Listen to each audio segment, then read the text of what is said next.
Hello, it's Kenny. Welcome to lesson 34. This is going to be a fairly short lesson with a fairly short piece. It's a waltz in B minor by this man, Mr. Bela Bartok, who I have talked about quite a bit in the past, but I'm going to bring him up again as regards to folk music for my introduction today.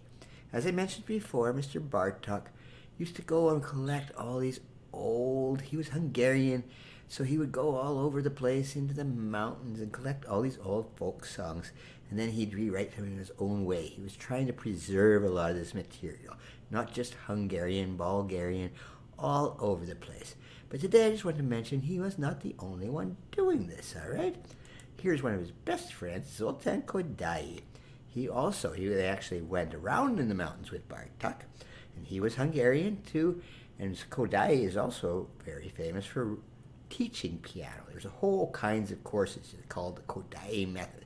But anyway, he and Bartok would go around collecting these Hungarian, Bulgarian, what they called at the time gypsy music, but now it's more common to call it Roma music. Even before Mr. Bartok and Mr. Kodály were going around collecting Hungarian folk music, here is this man, probably the greatest pianist, one of the greatest pianists anyway that ever existed, Mr. Franz Liszt. He was Hungarian too, and he wrote these Hungarian rhapsodies, some for piano, some for orchestra, very difficult, very showy things, whereas Bartok really tried to get more of the spirit of the music. But Mr. Liszt was very famous, and he wrote these Hungarian rhapsodies, made them very famous. And then there's this man, not a Hungarian. He's a Czech. His name is Antonín Dvorak. Wonderful composer. But he, too, wanted to keep his heritage intact. So he would write these things called Slavonic dances. All right, so these are all Slavic pieces.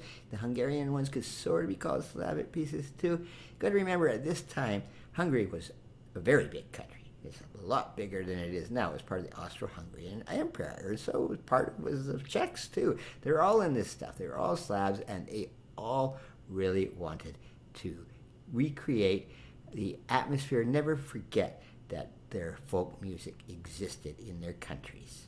Before I go on to this short lesson, I just want to make one more statement about folk music, all right? There's a little bit of a confusion nowadays about what we call folk music, all right? This man, wonderful musician, Mr. Arlo Guthrie. Now, he's alive today, and he writes what we call folk music. Joan Baez, all these people, they're a whole section of popular music. But it's not like they're going out and playing these old things that were sitting around for hundreds of years, like I was discussing with Mr. Bartok, all right? However, there are some that still do, all right? These guys, for example, Simon and Garfunkel, wonderful. They did this thing called Scarborough Fair, which was an English folk piece dating way back from the 1600s. So, okay, there's a very popular folk music, and then there's still musicians that play the old folk tunes of their own countries. Okay, I will very briefly play this short waltz by Bela Bartok and then get on to the lesson.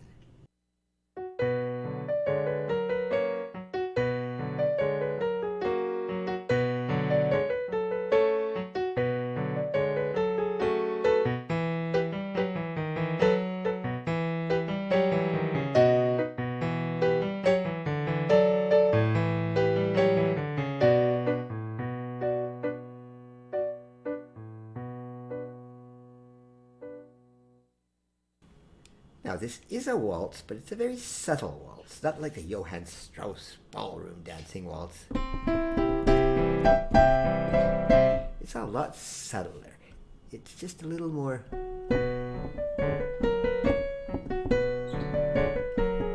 much more delicate. You could dance to it, I guess, but it's not really made for dancing. This was made as one of the collections of Bartok's children's things, a lesson piece, so to speak, all right?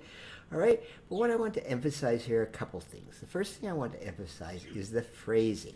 You'll notice here, I put some staccato marks here on some of these notes. You don't have to play them staccato.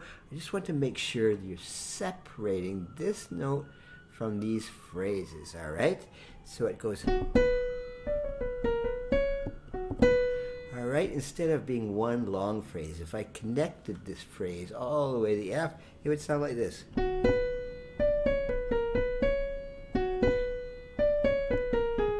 which is nice too. All right, but that's not how it's written. So I wrote those staccatos just so you know. You don't have to play it really staccato, bouncy, but you just want to make sure they're separated.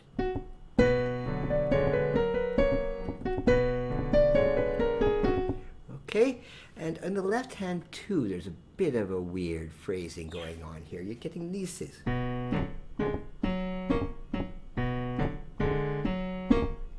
Okay, so the first two notes of the bar are phrased together, and then the third one is by itself. So it gives it a kind of lilting thing, a very different type of waltz than the Johann Strauss ones. Okay, fingering wise, it's a little bit tricky sometimes, okay? This is in B minor, which is a relative minor of D major, the two sharps, the C sharp and the F sharp there, all right? But there's a lot of A sharps in here sometimes, and then he goes and fools around and gives you an A natural.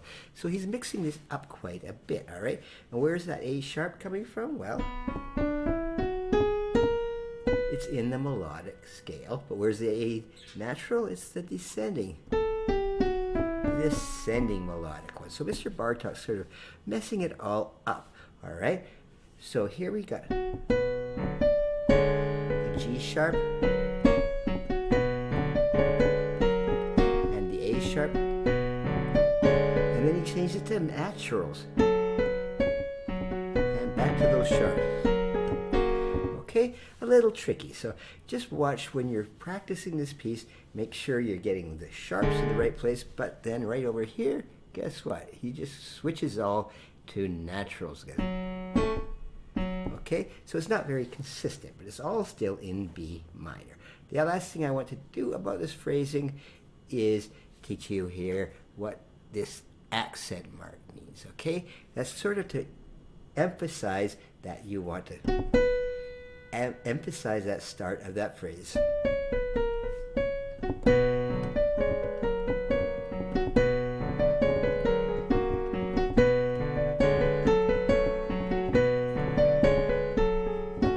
Okay? It just emphasizes that the phrase is a detached thing.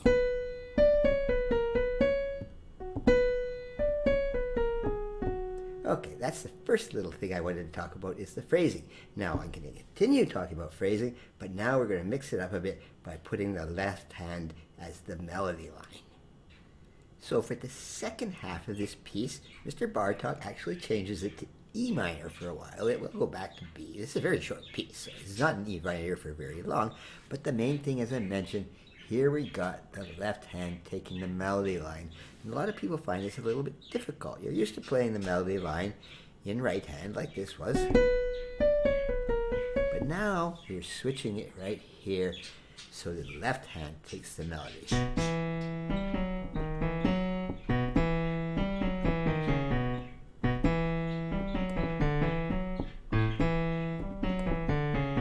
Okay, it's not that tricky, but sometimes when you're not used to playing the left-hand melody, it gets your thinking a little bit off, right? It's a bit off, because your right hand, all it's doing is...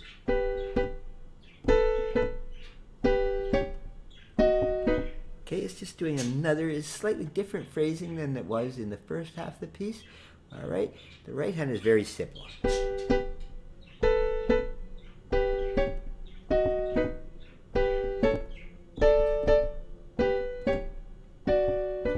All it's doing. So you just want to put those together. Oops. And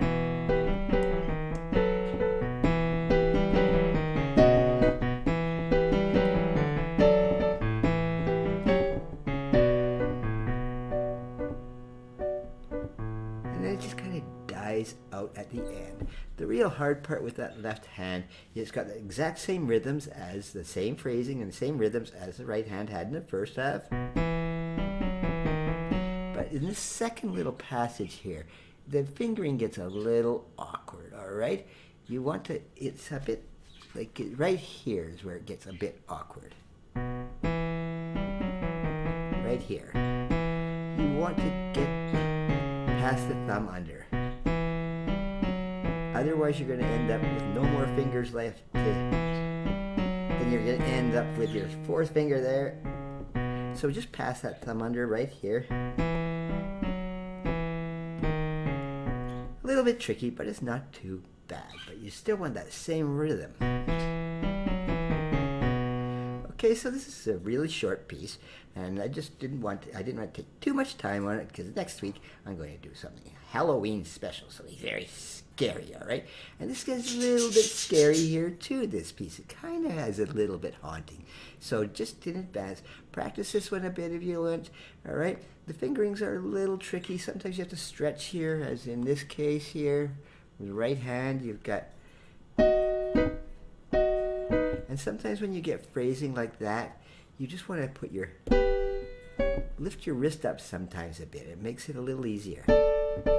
You get a little release off there, so you get that. By lifting the wrist just a little bit, it takes your hand off the keys very nicely, all right? And the ending, as I said, there's not much at all to it.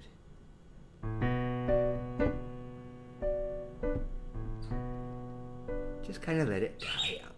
Okay, that's the end of this short little lesson on Bartok Waltz. Talk to you later.